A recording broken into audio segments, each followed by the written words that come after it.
Your mics are on so that we can hear you at this time. Tonight, we're honored to have Donna Lewinsky here, our state representative. So I'm just going to kind of turn it over to you and do a little presentation if you'd like, and then we can take questions. This is always a little bit awkward because it's like theater in the round or something. So if you don't mind, I'll do a little bit more this way. Thank you, I appreciate that. So hello and welcome. I see some new faces and younger faces here, which is really nice. I am Donna Lewinsky. I'm your state representative. I'm just starting my third year of service. So I was elected for my first term for 2 years, and I'm halfway through now, just about my second 2-year term.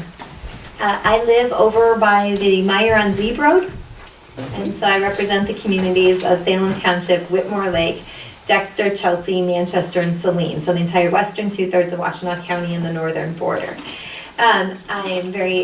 This is the largest township meeting in all of the 14 townships that I represent. Every other one that I go to has maybe 1 or 2 people. This is always the best, and always, of course, has the most delicious and best food. Most of them have no food, so that's always, I know, greatly appreciated. And I love the Merry Christmas cake, and so don't forget when I leave, Merry Christmas. I know I'm anxious to get my shopping started. So up at the state right now, it has been a year of learning. And it has been a year of learning how to work with a Democratic governor, a Republican House, and a Republican Senate. And so we've seen a lot of that play out in all kinds of different ways. Because of term limits, there's 6 years. I'm term limited at 6 years. If you as voters choose to return me for my third term, 6 years is the longest I can serve, and senators is 8 years. Because of the way it's turned over, there is only, out of the 110 in the House of Representatives and our 38 senators, there's 1 in the House and I think 2 in the Senate who have ever served in a government that wasn't all of the same party. So it's quite simply taking people some time to learn how to incorporate other views and perspectives into how we do business as a state going forward. And so that's played out in some positive ways, and it's played out in some really negative public ways, and some things that we've been able to do and accomplish on time just haven't been. So budget is typically, when it was a Republican House, Republican Senate, and Republican governor, was accomplished by June. This year, we voted on a budget a day and a half before the fiscal year ended, and then there were line item vetoes, there were dollar movements, and last week we voted on a supplemental budget. So the basic services of government are now fully and appropriately funded, and that will be done going forward. But there was no resolution on what we are going to do about the $2.5 billion we need to repair our road and bridge infrastructure. That 2.5 billion number is Governor Snyder's number. He was really good at bringing together, and he was an accountant at heart, right? I mean, he was a numbers guy at heart. That was his expertise. And so he brought together all the experts, and when he started his term, it was a $1 billion problem, then it was a $1.5 billion problem, and when we failed to continue to make any repairs, it's now a $2.5 billion problem that is now turning into crumbling roads, to the extent that a couple of my colleagues, actually the Senate Majority Leader, suggested that there are probably roads we should just let go to gravel, that they would probably be better for us if we did that. For those of us who live off of gravel roads, I can say that's not actually the direction I was hoping our roads would be going in. So we have been spending a lot of time on budget. I was just asked today, actually one of the bigger packages we've passed in the last week had to do with online gambling, sports gambling, and modifying our constitutional, or modifying the voter-approved ballot initiative around gambling. So we are going to be modernizing, is the word that's been used around it, our gambling act. So any of you who are excited or encouraged about that, that's going to be happening there. At the local level, we are kind of at status quo. The general fund hasn't changed very much, so our schools are going to get some additional funding. Again, barely keeping up with inflation, and then not digging out of a hole that was dug when all the cuts were made. So we're kind of there. Revenue sharing, we know for the townships, just really isn't isn't there, and unfortunately, the forecast going forward for general fund for next year looks like it will be tightening. It probably won't grow at the rate of inflation and may even decline some. So we're going to continue in Michigan to have to face really tough choices about the revenue that we have from our tax sources, how we're going to use them, and if we are going to make a decision to invest in roads and other infrastructure, it's going to have to come from outside of the revenue that we already have. We're barely making ends meet with the revenue we currently have.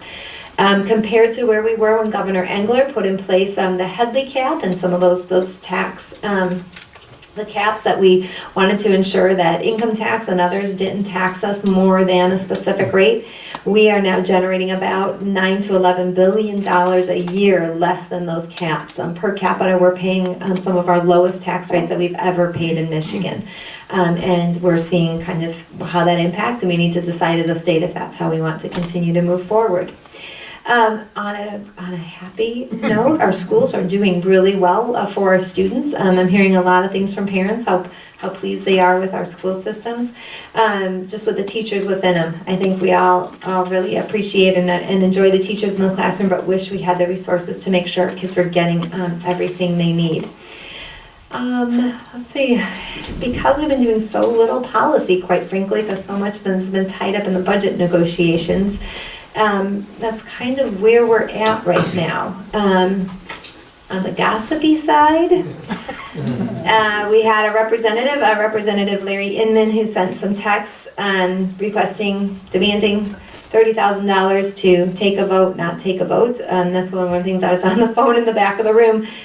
He just was found not guilty on lying for the FBI and hung on the soliciting. The jury's hanging, it looks like, on the soliciting bribery charges. So that's the best gossip I've got to bring today.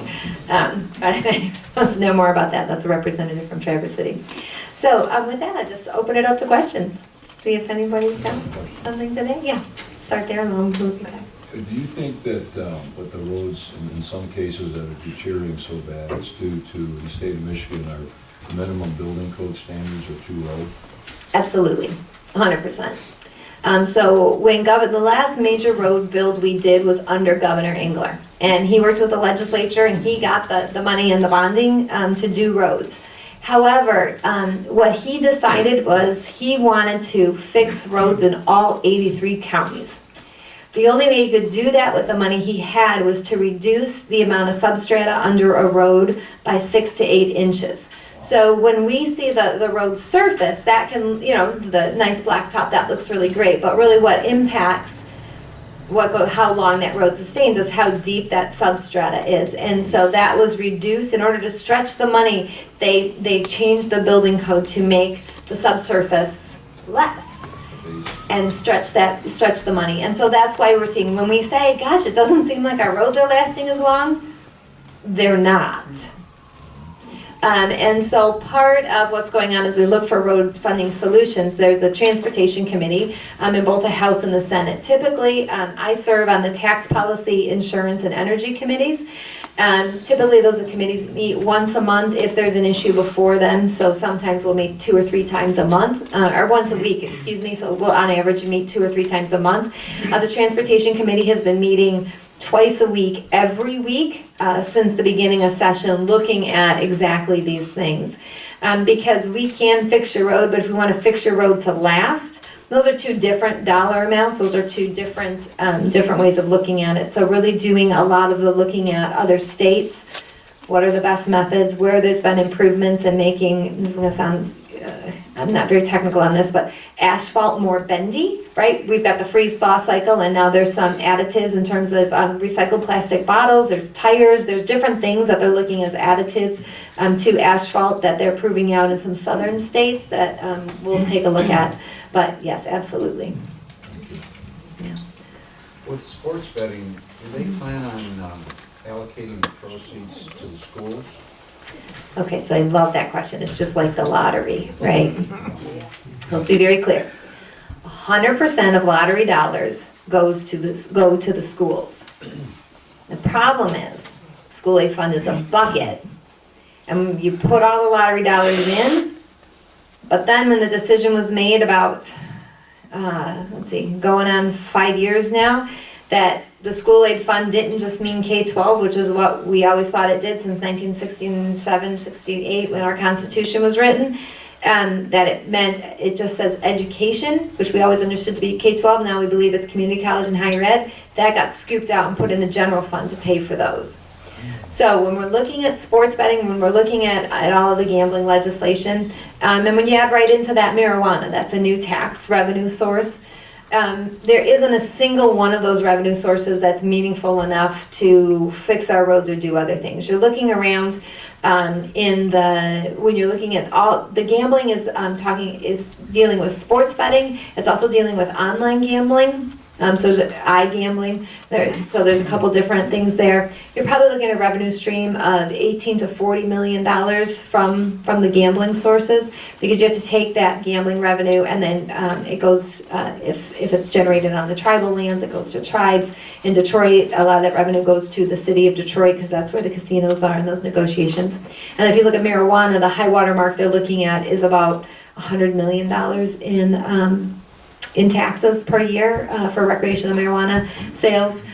So yes, in a way they go to schools, because if they fill up the general fund, then we don't have to scoop out of the school aid fund to put in the money for schools will stay in the school aid fund. But there's not necessarily any meaningful dollars from those going directly into schools. Did I answer it? It's clear as mud to me some days. Told me everything I didn't want to hear. Exactly. So for that, I apologize.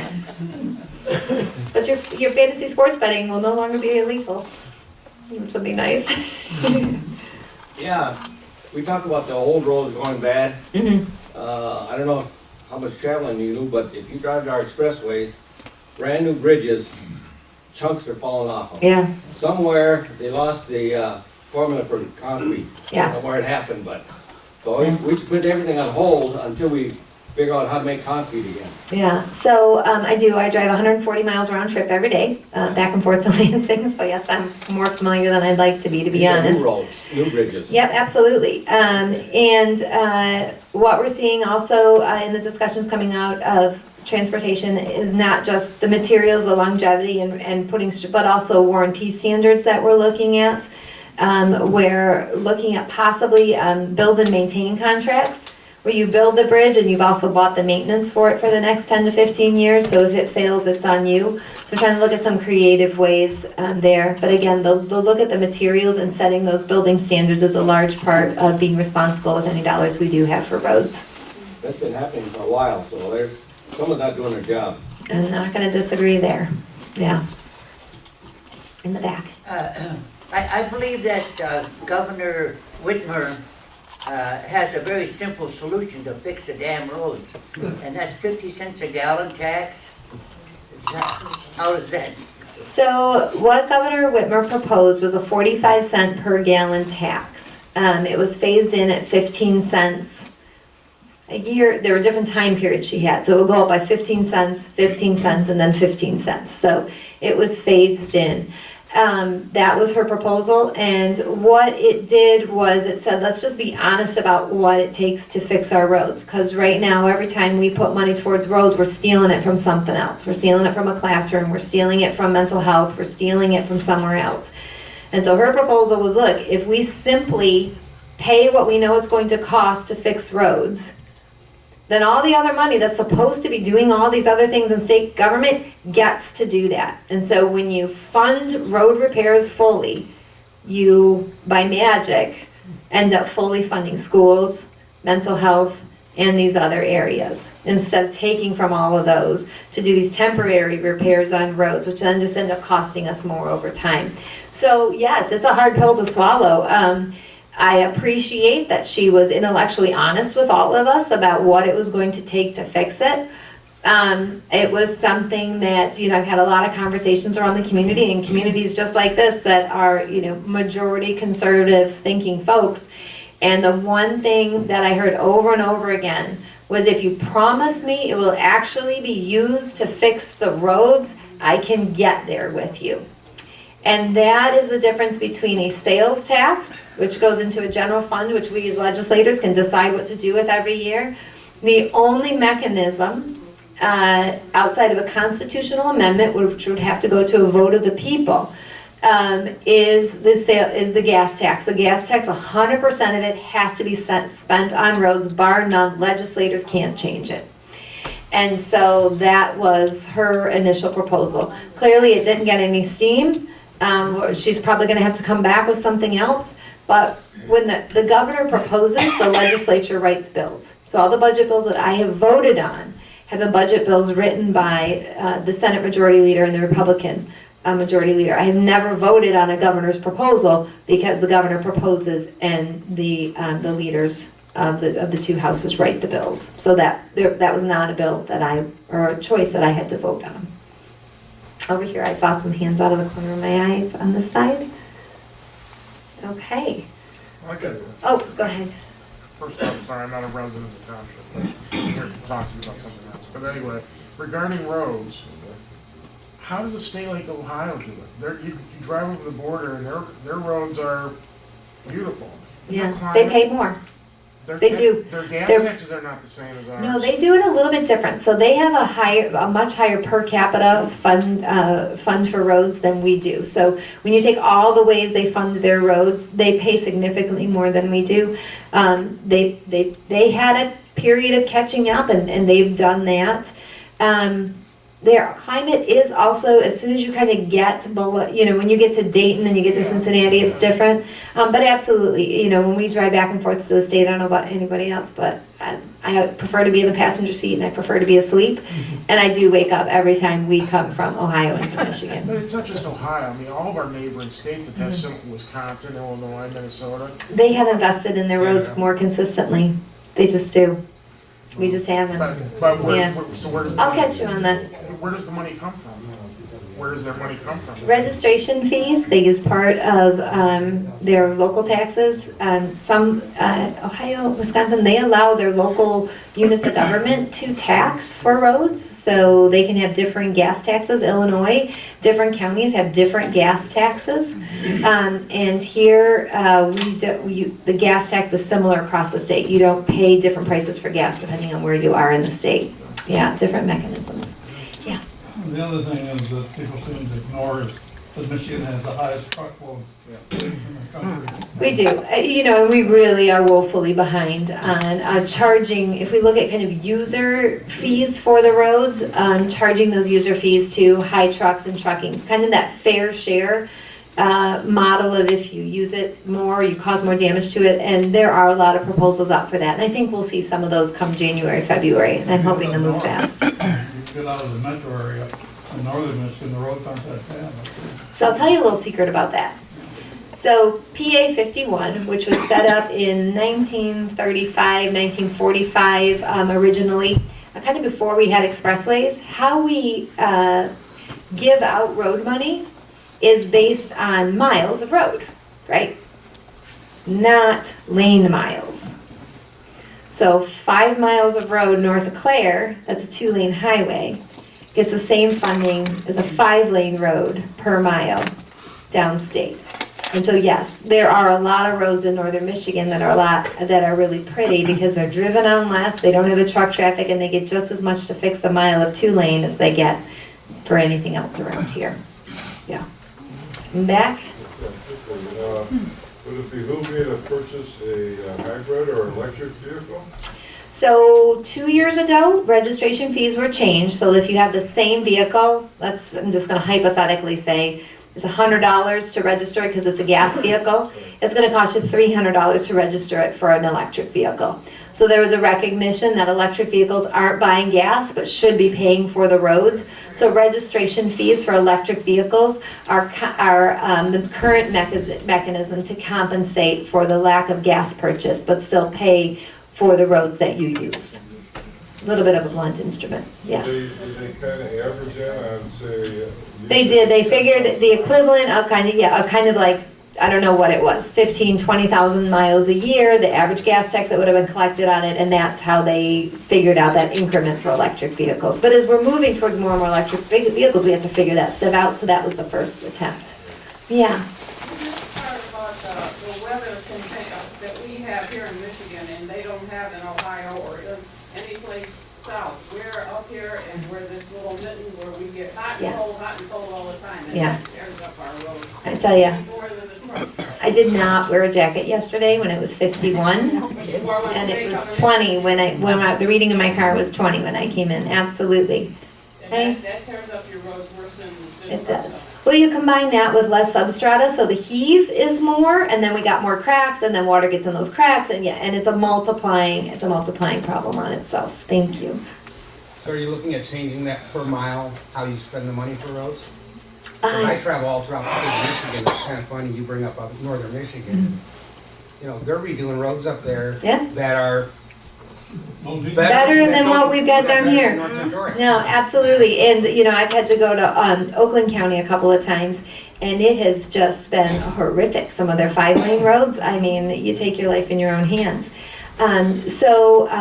Yes, there have been discussions about that, but I will say, when you think about Detroit, do you think about Republicans or Democrats in Southeast Michigan? And when you think about Northern Michigan, you're thinking about Republicans or Democrats. So which Republican wants to give up their road funding to make sure our roads here are good? Not a whole lot. And so that's what it kind of comes down to, is every community isn't willing to give up any of their funding. So it has become a really, really difficult issue over time. All right. Anything else?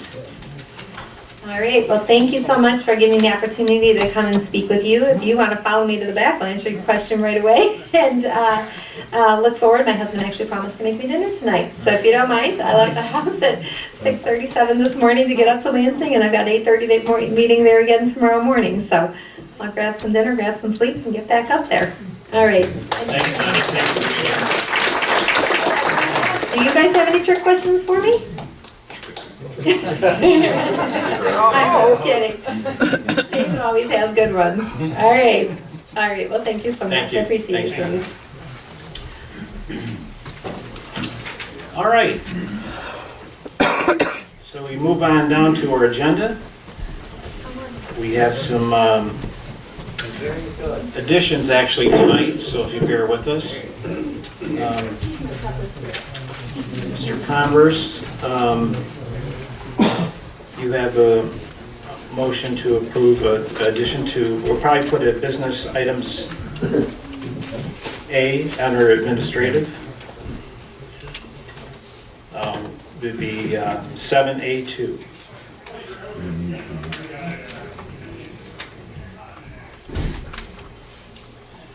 And that would be a motion to approve supervisor, that would be me, to sign a construction contract.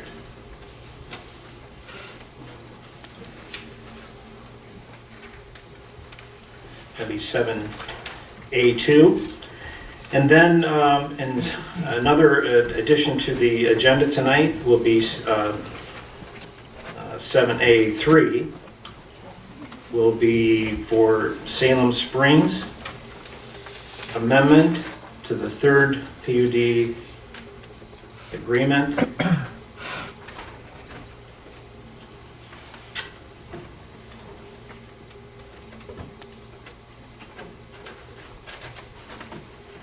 Okay, any other additions or deletions at this time? All in favor, say aye. Aye. Any opposed? The agenda is set for it. All right, down to public comment.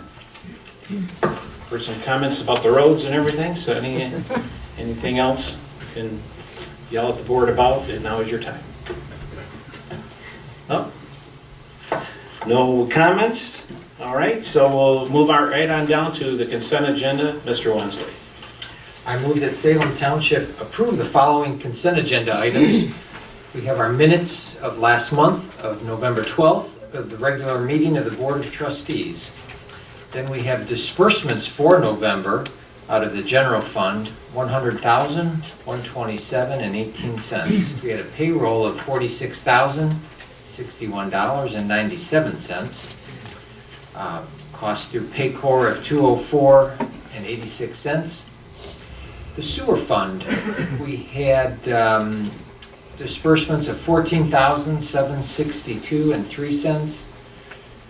Escrow fund, $24,188.24, and the MEDC fund, the grant fund of $46,802.92. Now, we have invoices for the month of December out of the general fund of $60,485.72. Invoices for the sewer fund of $23,733.30. Escrow fund, $40,843.70. And lastly, the invoices for the MEDC fund, $75,272.89. So do we have a second on these? Support. Mr. Trent seconds. Any other discussion on the consent agenda? Not all those in favor say aye. Aye. Any opposed? Motion's passed. All right, down to business items. We have the border review, poverty hardship guidelines. Mr. Supervisor, our township assessor, Bill Gunther, asked me to put this resolution through for the Board of Review, and this is a resolution for the poverty exemption, and it's a 1.5-page document. I'm just going to read probably only half of it, the half that is changing, the part that we needed to add. It's existed already, but he had to add a few lines to it. So this is the resolution for the 2019 poverty exemptions. To be eligible, a person shall do the following on an annual basis: be an owner of and occupy as a principal residence the property for which the exemption is requested. Number 2, file a claim with the supervisor, assessor, or the Board of Review, accompanied by federal and state income tax returns for all persons residing in the principal residence in the immediately preceding year or in the current year, or a signed state tax commission form 4988. Thirdly, file a claim reporting that the combined assets of all persons do not exceed the current guidelines. Assets include, but are not limited to, real estate other than the principal residence, personal property, motor vehicles, recreational vehicles and equipment, CDs, savings accounts, checking accounts, stocks, bonds, life insurance, retirement funds. And here's the change. The total of all these assets shall not exceed $10,000. Fourthly, produce a valid driver's license or other form of identification is required. 6, meet the federal poverty income guidelines as defined and determined annually by the U.S. Department of Health and Human Services. And lastly, the application for an exemption shall be filed after January 1st. But one day prior to the last day of the December Board of Review meeting. So these are the new guidelines for the poverty exemptions for 2019. Do we have a second? I'll second. Dale Converse seconds it, and at this time, we will have a roll call vote. Mr. Supervisor? Yes, sir. Can I pose a question? Yes. Would Mr. Wensley be aware of what necessitated this change? Is this some new federal guidelines that had to be implemented on a poverty guidelines that we approved earlier in the year? I'm going to defer that to our treasurer so he can answer some of those questions.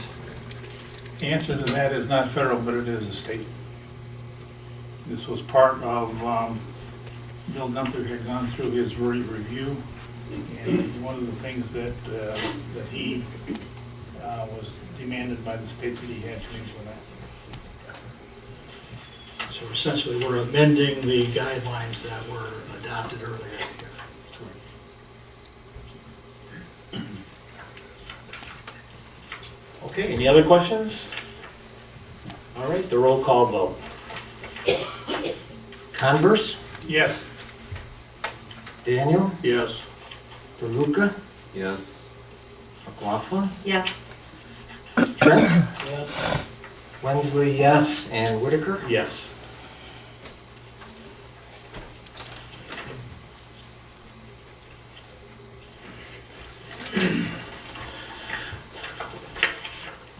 Okay. Moving on down to the next business item, Mr. Converse.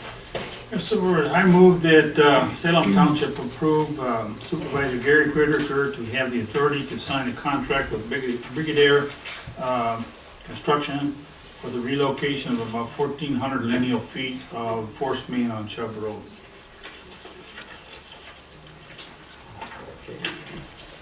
I will second it. Well, maybe I should have someone else second it since I'll be signing the contract. I'll second it. Okay, we have a second. Dale, you want to give some details on this? What's going on? Basically, without getting too specific, during the construction of the Chubb Road south of the railroad tracks, I was asked to have Highland Treatment go down and look at the lines, and stake them out on the sewer force main lines. And he went down there and he discovered that there was some areas where they had uncovered the sewer line that was less than 52 inches where it's supposed to be. And he called it to my attention, and without getting a lot of details, that was an immediate one that had to be addressed. And when they went down and they actually did get the construction down, they actually hit the main, popped it, and they had to repair it. So it is down less than a foot deep, and the only way to fix that is to go back through and do a boring process for 1,400 feet to get it down to the 52 inches minimum. And this was done on an emergency basis, and so as soon as the contractor is available, we need to get this thing going before the freeze, heavy stuff hits, because we'll definitely have problems. So the process has been that we have, that between the road commission and I believe the road commission and ourselves of sending this out for bid, which I believe there's 3 bids? 4 bids that have come back. And so this project needs to be done. I believe we've already turned this over to our legal counsel also to investigate. The road commission is doing, the last I heard from the road commission, that this was an engineering problem. We did have a pre-construction meeting before the 5 Mile and Chubb Road project started. They had all the plans of the sewer lines and everything that our engineers presented to the road commission and to the excavating, or Dan's excavating, who's doing the road. Anyway, so that's where we're at right now. So, but this is an emergency that has to get done before we have issues with the sewer there. And then to be reimbursed by their insurance companies, what is the cost on it? It was About $119,000. And it involves 5 laterals, and that lateral means that's going into the residence or the business there. And it involves possibly getting into a lot of stuff that we just basically did not want to compromise the road. So it's kind of like stop it and do it right, and then finish up the road in the spring. So it will get a better road out of it in the long run. So it's something had to be done, and we're lucky we found it. What part of the road is it near? Is it near the Halo side? No, it's south of the railroad track. If you've driven up and down Chubb Road in there, they had that one big long hill, it was a steep hill. In order to meet grade and get the speed limits the same and all the other stuff, they had to cut the top of the hill down 4 feet and raise the bottom of the hill up 4 feet. Well, when they cut the top of the hill down 4 feet, well, they took the ditches with it, and that got down into the sewer lines. So we gave, as Gary said, I personally gave the as-built drawings to the engineering firm. Talked with Mark Maskell, and the drawings show the line, but they show them at the depths that they should be, not at the depths that they were. So consequently, it was missed in the contract. And that's why there's an issue with, whose fault it really was, but it was missed by somebody. And that's an issue. Mr. Supervisor, if I may, for the sake of the residents, it's, right now, the sewer line is exposed and there's a potential for freeze-up and further problems. That's why we brought this to the board on an emergency basis to have this expenditure of this $119,500 to make the repair, but it's the intent of the township to go after whatever engineering firm made the mistake to collect that money back. But in the meantime, we have to make the repairs on an emergency basis. Yeah, we cannot wait for all of who's at fault here and who's who and all that stuff. It's got to be done. So it's got to be on an emergency basis. And we've taken the steps. We've gone through the bidding process and we've done everything that we are supposed to do, except for we need the contract and we need to execute. And they're ready to go. And hopefully you have the contract in front of you. We did.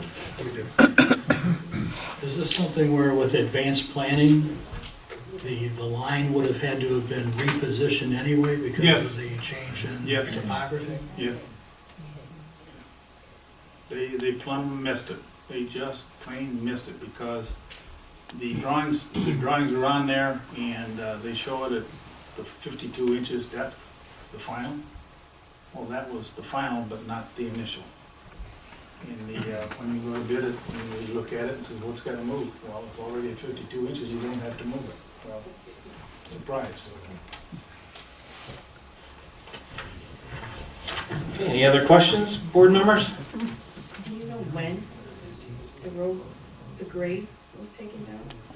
It was taken down from the initial assessment right from the very get-go. They had to do that to meet, because the hill there, the only way that they could get the construction and get, because it was, the slope was too great, and they would have had to have lowered the speed limit in order to make up for that. But what they do, because it's an all-season road, they decided to move the top to the bottom and that's what caused it. Okay. All right, we have a second. All those in favor, say aye. Aye. Opposed? Motion's passed. All right, moving down to the next added is make a motion that Salem Township Board approve an extension for 1 month for Salem Springs on the PUD Third Amendment, extending for 1 month from, I put down from 12/31/2019 to January 31st, 2020. Can I have a second on that? I'll second that. Mr. Converse, second. A little discussion about this. As you know, Salem Springs, Shostak Brothers have a development that is going with 550 homes south of M14.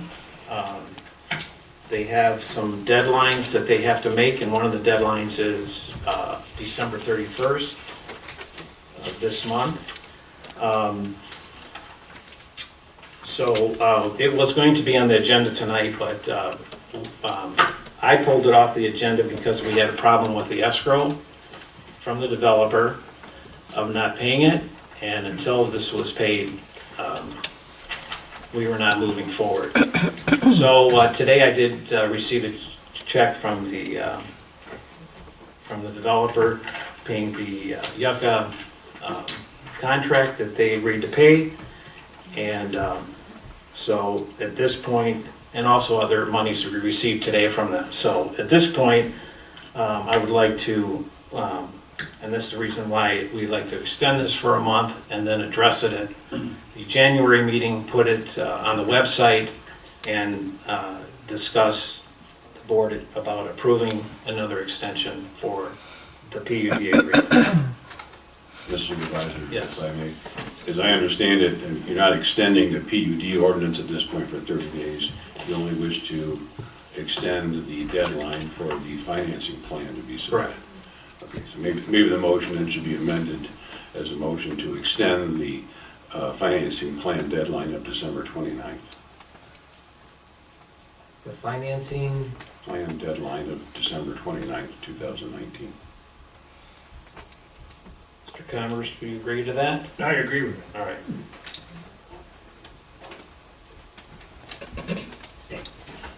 Okay, so that's what's going on. Any discussion, board members, on this?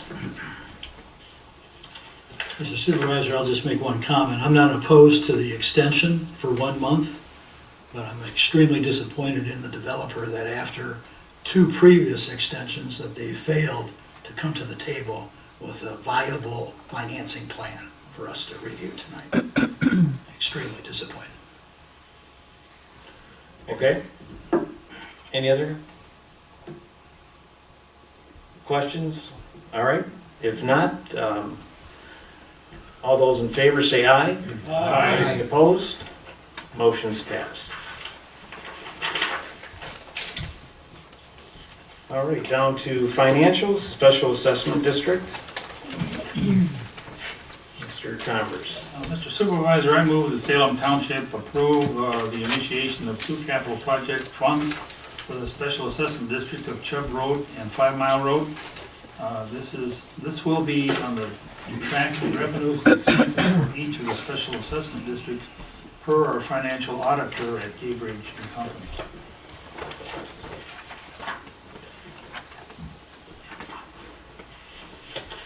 I'll second that. Okay, any questions on this? This is a couple accounts that need to be set up for the Special Assessment District on the road, on Chubb Road and 5 Mile. Yeah, we wanted to take a proactive approach and get our auditors involved in the whole special assessment.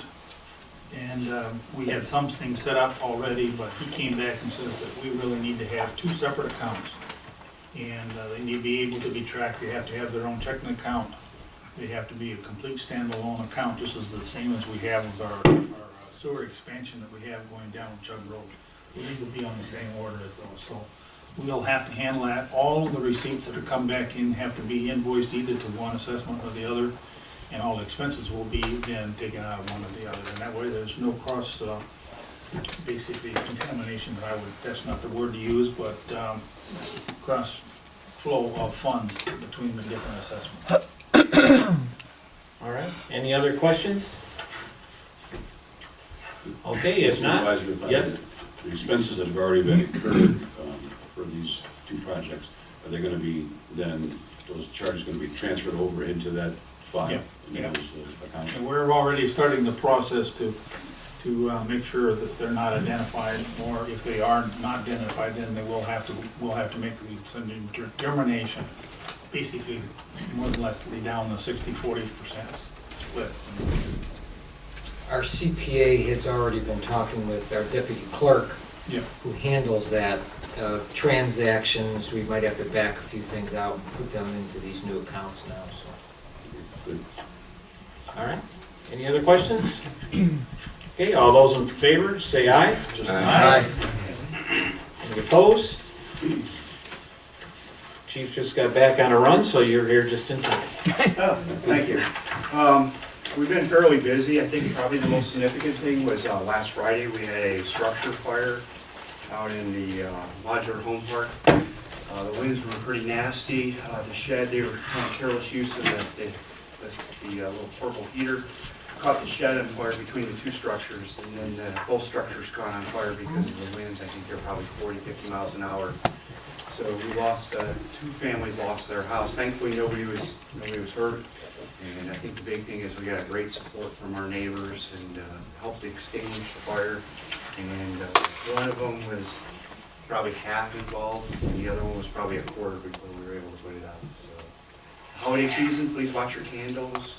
Please make sure your Christmas tree lights and your heaters and got an eye on it. And have a portable fire extinguisher. Okay. Thank you. Thanks, Chief. Okay, just regular board updates or anything. As far as Chubb Road goes, I believe they about tied it up now for the winter time and not going to be finished until the spring. So that's a little bit unfortunate, but we are moving forward with that in the spring, hopefully to get that project completed and dealing with the mud and the dust that's on that road. So there's some good things I think that are coming, and we'll be able to share with you once some things are signed. So there's that, and then as far as the, talk just a little bit about the extension that we'll talk about next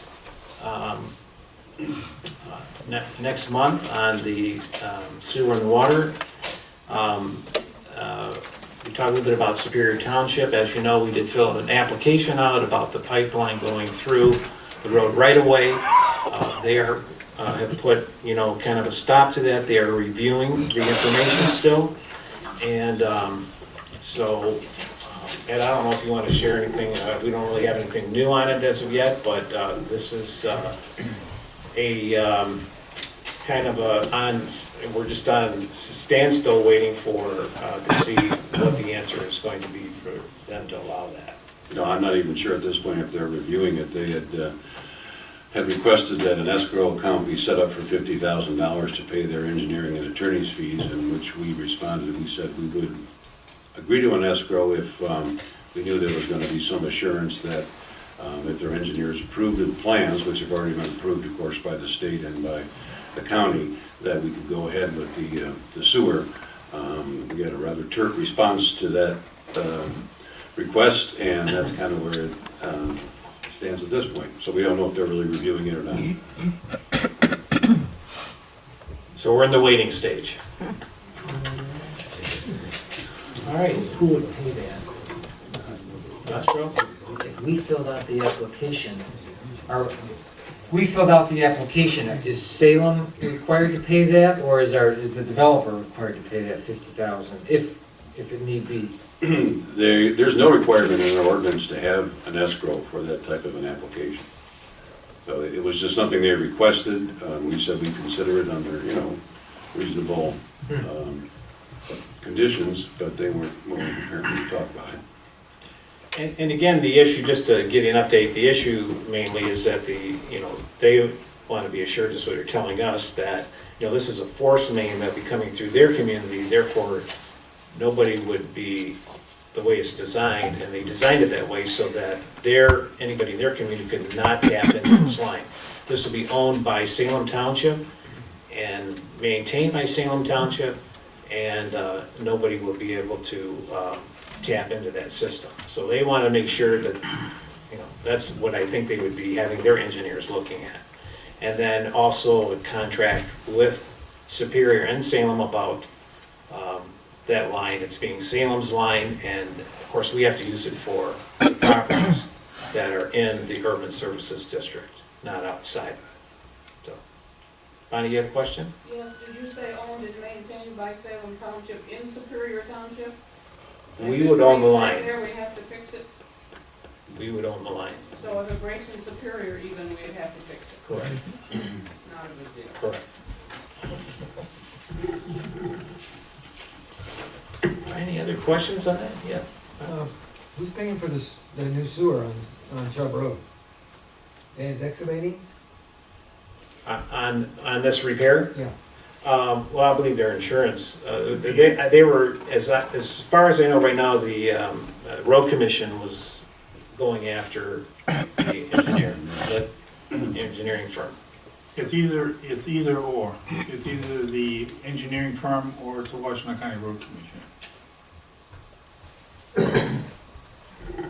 Ron? Does anyone know the route that the sewer line is gonna take? Yeah. Right, the engineering's been done on this project, which is going up Govertson Road up through Ipsy. I can show you the diagrams of it, but we know the route, so everything is set for it. It's just a matter of getting that application approved.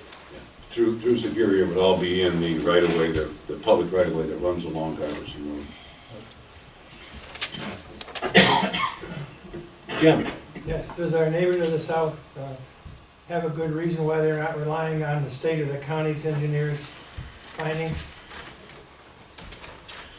Well, again, I think that there's probably other issues, but, you know, they have to give a real good just cause to deny it. And then once they give us that reason, then we, you know, have to see that's, I understand, that's what the state statute says. They have to have a good just cause for that line not to come through. And I believe other communities do this. So, we're just waiting to see what they're gonna do. And again, you know, I mean, we're gonna be, I don't know what's gonna happen. We're all second guessing this. This is a new thing for me, but you know, at that point, you know, the developer probably will have to do something to get it into the courts and figure out, you know, what's the good cause for you not to allow it to come in, and the judges probably have to make that decision. But I would assume that they're gonna come after Salem, and Salem would have to include Superior on it. I'm just throwing it out there. But something's gonna happen, and I don't know what it is. Unless we can find a new route. Yes. You mentioned that's gonna be our line coming through there. Does anybody in Superior Township, do they want sewer and water in that area? You know, I'm sure there are some people that would, but, you know, they have a lot of preserved land up there, and they don't want, I mean, I think Ford owns a bunch of property also beyond that, and they don't want anybody tapping into that for development. Yeah, but Superior's got water and sewer in Superior Township. Yeah. All McCarthy Bowler in that area. Yeah. So they already have some infrastructure. Right, but not along that corridor where we're going.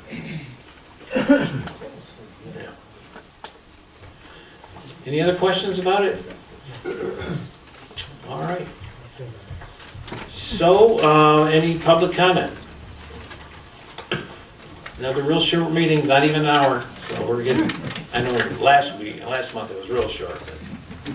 But Planning Commission said theirs was only 19 minutes or something. Something that I think ours was shorter. We just kind of opened it up to the public, you know.